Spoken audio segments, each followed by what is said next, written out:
하나님 말씀 구약 성경 출애굽기 3장 16절로 22절까지 말씀이 되겠습니다. 출애굽기 3장 16절로 22절까지 말씀을 함께 합독했으면 좋겠습니다. 너는 가서 이스라엘의 장로들을 모으고 그들에게 이르기를 야훼 너희 조상의 하나님 곧 아브라함과 이삭과 야곱의 하나님이 내게 나타나 이르시되 내가 너희를 돌보아 너희가 애굽에서 당한 일을 확실히 보았노라. 내가 말하였거니와 내가 너희를 애굽의 고난 중에서 인도하여 내어 젖과 꿀이 흐르는 땅 곧 가나안 족속, 헷 족속, 아모리 족속, 브리스 족속, 히위 족속, 여부스 족속의 땅으로 올라가게 하리라 하셨다 하면 그들이 네 말을 들으리니 너는 그들의 장로들과 함께 애국 왕에게 이르기를 히브리 사람이 하나님 야훼께서 우리에게 임하셨은즉 우리가 우리 하나님 야훼께 제사를 드리려 하오니 사흘길쯤 광야로 가도록 허락하소서 하라. 내가 아노니 강한 손으로 치기 전에는 애굽 왕이 너희가 가도록 허락하지 아니하다가 내가 내 손을 들어 애굽 중에 여러 가지 이적으로 그 나라를 친 후에야 그가 너희를 보내리라. 내가 애굽 사람으로 이 백성에게 은혜를 입히게 할지라 너희가 나갈 때에 빈손으로 가지 아니하리니 여인들은 모두 그 이웃 사람과 및 자기 집에 거류하는 여인에게 은폐물과 금폐물과 의복을 구하여 너희 자녀를 꾸미라. 너는 애굽 사람들의 물품을 취하리라. 아멘. 할렐루야. 우리 주님을 사랑하시면 아멘 하시기 바랍니다. 그 아멘의 뜨거운 열기가 영화의 추위를 뚫고 이 새벽에 난 우리 모든 성도들 마음을 충만하게 성령으로 충만하게 역사하실 것을 믿습니다. 오늘 이쪽 지역이 상당히 깨소금 냄새가 확 나고 있습니다. 결혼을 앞둔 반주자, 결혼을 하고 신혼인 또 우리 선생님 부부도 있고 우리 중등부 우리 교사님분들께서 아침 찬양을 새벽 찬양 하시는데 얼마나 감사한지 몰라요. 특별히 우리 준우 우리 형제 우리 새댁이 신혼부부가 강남에서 오잖아요. 참 마음이 뭉클합니다. 새벽에 예배 찬양을 인도하기 위해서 강남에서 왔다 막 가슴이 뭉클하고 냄새도 나고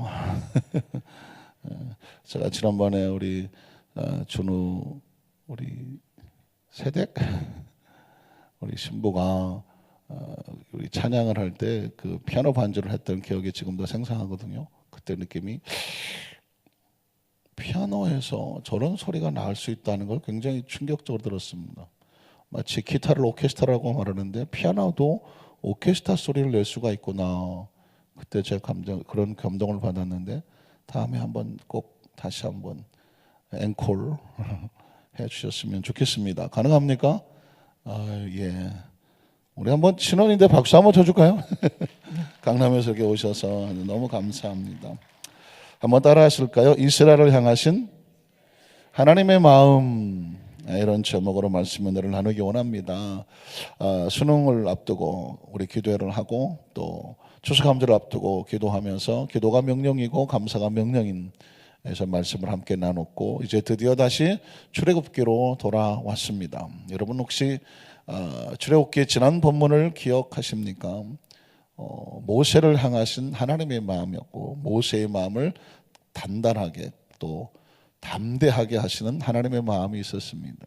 혹시 기억하십니까? 출애굽기 3장 13절을 한번 보면은요, 모세가 하나님께 아뢰되 내가 이스라엘 자손에게 가서 이르기를 너희의 조상이 하나님의 나를 너에게 보내셨다고 하면 그들이 내게 묻기를 그의 이름이 무엇이냐 할 것인데 사실상 내가 무엇이라고 그들에게 말하리까라고 묻는 모세의 마음은 어떨까요? 이스라엘 백성을 애굽에서 건져내라고 가라고 하는데 모세의 마음은 두렵고 떨리지 않겠습니까? 내가 도대체 뭐라고 가서 하나님을 나도 잘 모르는데 뭐라고 가서 저들에게 전할 수 있겠습니까? 왜냐하면 크리스찬의 사명자의 힘은 어디서 나오냐면 하나님을 믿는 것만큼 나오는 거죠. 내가 하나님을 절대적으로 믿는 것만큼 나오잖아요. 그러니까 나도 하나님을 절대적으로 모르겠는데 내가 가서 뭐라고 전합니까? 라고 묻는 거거든요.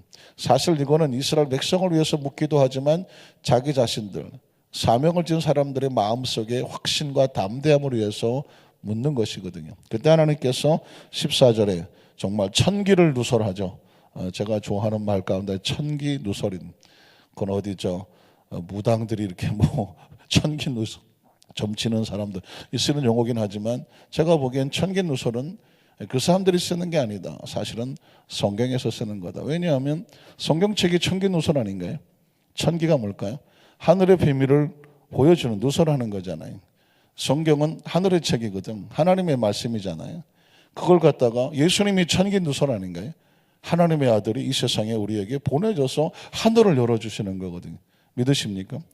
하늘에서 내려온 자, 곧 인자 외에는 하늘에 갈 자가 없습니다. 하늘을 아시는 분은 예수님밖에 없는 거예요. 나머지 천기 누설에가 쓰는 사람들은 그 천근은 하나님이 계신 하늘이 아니라 악한 영들이 있는 어떤 그런 영적 세계의 아주 단편적인 것을 보여주면서 천기를 누설한다고 말하지만 정말 하나님의 세계를 보여주는 것은 예수님밖에 없는 거죠. 그런데 지금 모세에게 하나님이 자신의 세계를 열어주니까 제가 그렇게 쓰죠. 천기를 누설하신다고요. 하나님이 모세에게 그래서 나는 누구냐? 어떤 누구라고 말씀하죠? 스스로 있는 자다. 이걸 어떻게 할 수 있습니까? 스스로 있는 자 아니면 이런 말을 쓸 수도 없고 표현할 수도 없고 상상할 수도 없고 개념도 없어요. 피조물은 전혀 이런 개념이 없다고 말씀을 드렸죠. 그래서 제가 출애굽기 3장 14절만 나오면 갑자기 흥분하기 시작합니다. 눈이 동그래지고 그냥 코평수가 넓어지고 막 입술이 막 침을 튀겨가면서 막 얼굴이 빨개집니다. 왜냐하면 어마어마한 사건입니다. 이 구절이 없으면 하나님의 존재를 증명할 수가 없습니다. 자, 그러니까 15절에 보면서 또 하나님께서 이건 천기적인 얘기만 하지만 모세가 알아들을 만한 얘기를 하죠. 하나님이 또 모세에 이르시되 너는 이스라엘 자손이 같이 이르기를 누가 보냈을까요? 너 조상이 하나님 야훼 곧 어디서 많이 들었던 이야기 아닙니까? 아브라함의 하나님, 이삭의 하나님, 야곱의 하나님께서 너를 보내셨다고 해라. 이 이름이 나의 영원한 이름이고 대대로 기억할 나의 칭호다라고 말했습니다. 자, 이렇게 하나님이 누군지를 알게 되면 담대해지죠. 하나님께서 이 말씀은 모세에게 주시는 것이지만 누구에게 주냐면 사명자들에게 주는 것입니다. 우리가 하나님께서 맡기신 각자 직분과 사명을 가지고 내가 누구의 이름으로 이 사명을 감당하는가, 내가 믿는 하나님 어떤 분인가를 알려면 스스로 계신 하나님, 아브라함의 역사하시고 이삭의 역사하시고 야곱의 역사하셨던 하나님, 하나님에 대한 정확한 인식이 있으면 어디다 갖다 놓아도 강하고 담대해지는 것이죠.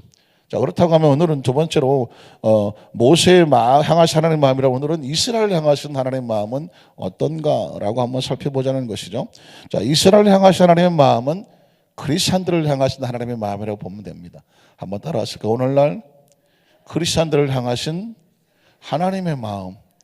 자, 어떤 마음일까요? 첫 번째로 우리가 세상에서 당한 모든 일을 알고 계시는 하나님, 이렇게 성경은 기록합니다. 16절을 볼까요? 10절을 보면 너는 가서 이스라엘의 장로들을 모으고, 자, 이스라엘의 장로들은 그 당시 원로들 또 나이가 많아 그 지역 부족에서 존경을 받는 그런 리더자들이라고 말하면 됩니다. 이스라엘 장로들을 모으고 그들에게 이르기를 야훼 너희 조상의 하나님 곧 아브람과 이삭과 야곱의 하나님은 내게 나타나 이르시되 뭐라고 말씀합니까? 내가 너희를 뭐합니까? 돌보아라는 단어를 씁니다. 한번 따라 하실까요? 내가 너희를 돌보아. 한번 따라 하실까요? 우리를 돌보고 계시는 하나님. 이스라엘 백성이 애굽에서 400년 동안 노예 생활같이 힘들고 어려운 생활같이 보였지만 하나님은 말씀합니다. 내가 너를 뭐하고 있다? 돌보고 있다라고 말하는 것입니다. 뿐만 아니라 너희가 애굽에서 당한 일도 확실히 내가 보고 알고 있다고 말하는 것입니다. 뭉클거리지 않습니까? 출애굽기 2장 마지막 절에 가보면 이스라엘 백성들이 애굽에 400년 새 너무 힘들어서 요셉을 알지 못하는 왕이 그들을 고욕해 함으로 말미암아 그들이 부르짖었더니 하나님께서 그들의 부르짖음을 들으시고 권념하사 그들을 돌보아 그들을 위해서 그들이 하나님의 약속하신 걸 기억하셨다라는 말이 나오는데 거기서 돌본다는 마음이 나옵니다. 그러니까 하나님께서 저와 여러분을 돌보고 계시는 것이죠. 아니 이렇게 힘들고 어려운데요. 힘들고 어려운 상황이 아니라 이게 중요한 것이 아니라 그 상황 속에서 하나님이 돌보고 계신 하나님. 한번 따라 하실까요? 하나님께서 내 지금 형편과 처지를 아시고 내 눈물도 아시고 나의 신음소리를 아시고 듣고 계시고 나를 돌보고 계신다. 믿으십니까? 하나님께서 모세를 통해서 이스라엘을 보내서 하나님의 마음을 전하는데 뭐냐면 내가 너희를 돌보고 그 애굽에서 당한 그 힘들고 어렵고 고통스러운 것도 다 알고 계시다고 말씀하고 있습니다. 자, 두 번째로 하나님께서 이스라엘 백성 하시는 마음은 뭘까요? 17절에 보면 고난 중에서 인도하여 낸 너는 약속의 땅으로 올라가게 하리라 하시는 것을 보게 됩니다. 자, 17절을 보겠습니다. 내가 말하였거니와 이미 약속된 말씀이라는 것입니다. 내가 너희를 애굽의 고난 중에서 뭐 합니까? 인도하여. 주어가 뭘까요? 내가 너희를, 목적어죠. 애굽의 고난 중에서 어떻게 하시겠다는 것입니까? 인도하여 내어라는 것입니다. 중요합니다. 이스라엘 백성이 애굽에서 나오려고 스스로 빠져나온 것이 아니라 하나님께서 그들을 고난 속에서 건져내시는 것이, 인도하여 내시는 것이죠. 그래서 하나님 이름을 뭐라고 부른다? 야훼라고 부른다. 야훼 이름의 뜻은 무엇이다? 건져내시는 하나님. 어디서 건져내시는가요? 애굽의 고난에서 건져내시고 인도하여 내시는 하나님. 그래서 어떻게 하시려고요? 젖과 꿀이 흐르는 땅 곧 가나안 족속, 헷 족속, 이건 좀 빨리 읽어도 되죠. 가나안 족속, 헷 족속, 아모리 족속, 브리스 족속, 히위 족속, 여부 족속, 가나안의 7족속을 말하는 것입니다. 그 땅에 들어가게 하신다. 가나안 족속들을 다 쫓아버리고 그 땅에 들어가게 하신다. 그래서 올라가게 하리라. 한번 따라 하실까요? 올라가게 하리라. 어떻게 보이십니까? 하나님께서 이스라엘 백성을 너희가가 아니라 하나님이 하시고 있지 않습니까? 그래서 여러분, 하나님이 하신다가 아주 중요합니다. 제가 우리 한산교회 성도들에게 두 가지 하가 있는데 하나는 아하라고 했죠. 한번 할까요? 아하. 깨닫는 거거든요. 그래서 신앙생활 하면서 이 아하가 있어야 돼요. 아하가 없으면 얼마나 힘든지 몰라요. 아주 재미도 없고 지루하고 힘들고 그래요. 그런데 말씀을 들을 때마다, 찬양할 때마다, 기도할 때마다 뭐가 있어야 돼요? 아하가 있으면 그렇게 신이 나고 재밌고 은혜가 되고 그것이 다 내 것이 되어버리는 아하, 그죠? 아하. 또 하나는 뭐냐면 하하라고 그랬죠. 하하. 하하는 뭐예요? 하나님이 하신다예요. 10명의 정탐꾼들은 아하도 없었고 하하도 없었어요. 왜냐하면 우리가 그 땅을 어떻게 들어가냐? 우리가 들어간다고 생각했습니다. 내가 들어간다고 생각했습니다. 우리가 보기에는 그 땅은 험악한 땅이고 우리가 보기에는 그 땅의 거민은 장대같이 보고 우리가 보기에는 우린 다 메뚜기같이 초라하고 우리가 보기에는 못 들어간다라고 말했습니다. 아하가 없는 거죠. 그런데 2명의 정탐꾼은 입을 열자마자 아하, 그 땅은 심히 아름다운 땅이더라. 아하, 하나님께서 우리에게 주시면, 이렇게 했습니다. 하나님께서 그 땅을 우리에게 주시면, 그리고 그들의 보호자, 그들의 신은 떠났고 하나님께서 우리와 함께 하시니 그 땅을 우리에게 주시리라. 그러니까 하나님이 하신다고 되어 있습니다. 그러니까 똑같이 삶을 살아가는 거예요. 저와 여러분 똑같이 시간은 지나가요. 예수 믿는 사람이나 안 믿는 사람이나 세월은 지나갑니다. 유수와 같이 지나가고 쏜살같이 지나가요. 그러나 어떤 사람은 아하가 있고 어떤 사람은 아하가 없어요. 어떤 사람은 하하가 있고 어떤 사람은 하하가 없어요. 누구 차이가 있을까요? 하나님의 의도를 알고 있는 사람은 아하가 되고 하하가 돼요. 지금 모세에게 이스라엘 백성 외국에서 왜 저렇게 힘들게 하고 있습니까? 내가 지금 가면 뭘 합니까? 할 때 하나님께서 아하를 주시는 거예요. 이제 때가 돼서 움직이시는구나. 아하, 때가 됐구나. 한번 따라 하실까요? 아하, 때가 됐구나. 하하, 하나님이 하시는구나. 믿으십니까? 지금 모세에게 이 사명을 주는 거죠. 세 번째로 뭐냐면 하나님의 역사를 방해하는 강팍한 심령은 하나님이 치실 것이다. 여러분이 신앙생활하고 믿음생활하다가 보면 여러 가지 시련과 어려움을 당할 때 영적으로 공격하는 세력들이 있습니다. 마치 이스라엘 백성이 가나안 땅을 타기 위해서 광야를 지나갈 때 아말렉이 가로막는 것처럼 영적 공격이 있을 때 하나님이 치실 것이다. 그래서 원수가 없는 것은 누구에게 있다? 하나님에게 있다는. 그래서 여러분, 그리스도인들이 이 땅에서 너무 나약하게 힘들고 어렵고 맨날 지는 것처럼 맨날 그냥 이렇게 웅크리고 살 이유가 없어요. 하나님의 백성은 하나님이 보호하시고 강팍한 심령은 하나님이 치시겠다고 말했습니다. 이것도 알 필요가 있죠. 여러분, 그래서 18절을 보면 이제 이게 뭐지가 나오는데 18절에 보면 그들이 내 말을 들으리니 너는 그들의 장로들과 함께 애굽 왕에게 이르기를 히브리 사람이 하나님 야훼께서 우리에게 임하셨은즉 우리가 우리 하나님 야훼께 제사를 드리라 하오니 사흘길쯤 광야로 가도록 모아소서 허락하소서라고 청하라고 말했습니다. 애굽 사람들은 우리가 광야에 가서 하나님을 제사하도록 예비하도록 허락하소서라고 청하라고 말했습니다. 그리고 나서 그 다음 절을 보면 이게 뭐지 나옵니다. 내가 아노니 강한 손으로 치기 전에는 애굽 왕이 너희가 가도록 뭐하지 아니하리라? 허락하지 아니하리라. 여기서 좀 이게 뭐지가 안 나옵니까? 청하라, 나가기를 청하라. 근데 그 다음 뭐냐면 그들은 너희가 청해도 허락하지 않을 것이다. 이게 앞뒤가 맞습니까? 하나님께서 청하라고 말했으면 하나님의 이름으로 명하노니 우리를 나가게 허락하십시오라고 청했으면 하나님의 명령대로 했으니까 어서 나가십시오 해야 되지 않습니까?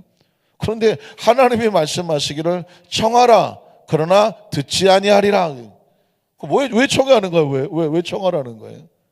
여러분 우리는 여기서 하나님의 의도를 알게 됩니다. 그 다음 절 보면 20절에 뭐라고 말하냐면 내가 내 손을 들어 애굽 중에 여러 가지 이적으로 그 나라를 친 후에야 그가 너희를 뭐하리라?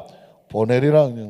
우리가 청했는데 거기서 듣지 않는 것은 하나님의 계획이 있는 거예요. 그건 그들을 치기 위한 하나님의 빌미예요. 하나님께서 계획을 가지고 있는 것입니다. 하나님의 섭리 속에 있는. 그래서 여러분 때로 우리가 기도 응답이라는 것은 청합니다. 그런데 듣지 않습니다. 청합니다. 막힙니다. 청합니다. 시간이 걸립니다. 그러면 뭐라고 생각하냐면 에이 하나님 우리가 청했는데 에이 저 사람 말 안 듣는데 하나님은 무능력한 것 아닙니까? 하나님은 어디 계십니까? 아니 허락하지도 않을 것을 왜 허락하라고 하십니까? 얼마든지 우리 논리를 가지고 하나님께 덤벼들고 따질 수 있겠죠. 그런데 하나님 뭐냐면 그 상황 속에 숨겨진 의도가 있습니다. 그래서 한번 따라 하실까요? 이게 뭐지? 이게 뭐지? 여러분 이제 앞으로 우리 안산교회에서 이제 말씀을 나누다 보면 이게 뭐지를 많이 할 거예요. 근데 사실은 이게 뭐지가 뭐냐면 이스라엘 백성이 광야에서 먹을 것이 없다고 막 원망불평할 때 모세가 하나님께 엎드려 구할 때 하나님께서 만나와 메추라기를 보내셨습니다. 근데 만나가 내렸는데 이게 본 적도 없어요. 이게 뭔지를 몰라요.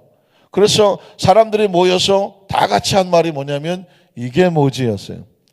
이게 뭐지가 만나예요. 만나. 그러니까 이게 뭐지는 뭐냐면 하나님이 주신 것인데 뭔지를 모르겠어요. 그런데 그곳에 뭐가 담겨 있냐면 하나님의 축복이 담겨 있습니다. 한번 따라 하실까요? 이게 뭐지? 이게 뭐지는 만나예요. 이스라엘 백성 광야에서 먹는 만나를 먹었지만 하나님 백성들은 이 땅의 광야 같은 삶을 살면서 하나님의 말씀을 들으면서 이게 뭐지? 만나를 먹습니다. 믿으십니까? 그러니까 말씀을 들으면 이게 뭔지를 모르겠어요. 마치 만나 같아요. 그런데 만나를 먹으면 광야의 양식이 되는 것처럼 하나님 말씀이 이게 뭐지라고 깨달으면 내 영의 말씀의 양식이 생기는 겁니다. 그래서 여러분 말씀을 생명의 양식이라고 말하는데 생명의 양식은 그냥 말씀을 듣는다고 생명의 양식이 아니라 그 말씀을 듣고 이게 뭐지 깨달아져야 돼요. 아까 제가 말씀드렸죠. 아니 청하라고 그랬는데 안 들을 거다 그러면 이게 뭐지가 나오잖아요. 이게 뭐지로 끝나면 아무것도 아니에요. 아하 하나님의 말 의도가 있었구나. 깨닫게 되면 뭐가 된다고요? 만나가 되는 줄로 믿습니다. 그래서 마지막 네 번째는 뭐냐면 21절에 보면 너희가 나갈 때에 빈손으로 가지 아니하리라. 한번 따라 하실까요? 너희가 나갈 때에 빈손으로 가지 아니하리라. 21절에 보면 내가 애굽 사람으로 이 백성에게 은혜를 입히게 할 것이다 라고 말씀합니다. 놀라운 것은 이스라엘 백성이 애굽에서 나갈 때에 빈손으로 나가지 않는다. 사실 어떻게 보면 또 이게 뭐지? 하나님께서 이스라엘 백성에 특히 영적인 말씀으로만 축복하신 줄 알았는데 하나님 백성들이 세상의 삶을 살지만 그들을 건져낼 때에 빈손 들게 하지 않겠다는 것입니다. 그럼 뭐 어떻게 하시겠다는 걸까요? 22절에 보면 여인들은 모두 그 이웃 사람과 및 자기 집에 거련 여인에게 은폐물과 금폐물과 의복을 구하여 너희 자녀를 꾸미라. 너는 애굽 사람들의 물품을 취하게 될 것이다. 하나님은 세상에서 자기 백성들이 늘 이슬만 먹고 살게 하지는 않아요. 이 땅의 삶을 살지만 그들의 삶에 필요한 것, 심지어 금은 보석이라고 할지라도 애굽 사람들에게 은혜가 뭘까요? 무슨 행위를 해서 우리가 무슨 물건을 돈 주고 산 것이 아닙니다. 그들의 마음을 열어서 그들이 하나님을 예배하러 나간다고 할 때에, 애굽에서 나갈 때에 그들 스스로 그들에게 가지고 있는 것을 주게 만든다는 것은 뭐냐면 물질의 축복과 공급을 약속하시는 하나님의 마음을 볼 수가 있습니다. 믿으십니까? 너희가 먼저 그의 나라와 그를 구하면 그 필요한 나머지 것들은 내가 너희에게 주시리라고 말했습니다. 그래서 그리스도인들이 땅의 삶을 살아가면서 어떤 물질의 축복을 구하는 것은 구하기 전에 하나님께서 알고 계시고 주시기를 원하시는 것입니다. 믿으십니까? 그러니까 광야에서 나갈 때 아무것도 준비 없이 나가는 것도 어떻게 합니까? 그러나 하나님 말씀합니다. 너희가 은혜를 입게 되고 그들이 너희에게 빈손 들고 나가지 않게 하실 것이다. 믿으십니까? 말씀을 정리하기를 원합니다. 사실은 성경은 이게 뭐지 책입니다. 제가 만약에 앞으로 책을 하나 쓰면 제목이 뭐라고요? 이게 뭐지? 이게 시방 뭐다냐? 이게 뭐고? 그러니까 할까? 이게 무식이요. 시방 이것이 뭔매? 오죽하면 여러 가지 말을 쓰죠. 어쨌든 성경을 읽으면서 이게 뭐지가 있어야 되고 이게 뭐지 속에서 하나님의 의도를 발견하면 아하가 나오고 그 다음에 하하가 나오고 그 뭐가 될까요? 감사가 나오게 되는 거죠. 믿으십니까? 하나님께서 모세를 향하여서 마음을 줬던 것처럼 이스라엘 백성 오늘날 그리스도인들에게 주신 하나님의 마음을 꼭 기억하시고 오늘 하루 살아갈 때에 이 은혜 속에 사는 거예요. 오늘 하루도 수없이 이거 하세요. 아하. 안 되시면 그냥 이건 포기하고 그냥 아하만 하자. 아하. 그리고 하하. 아하 하나님이 하시구나 그러면서 그 하가 정말 하하가 돼서 감사의 하루 승리하루가 되시기를 주님의 이름으로 축복합니다.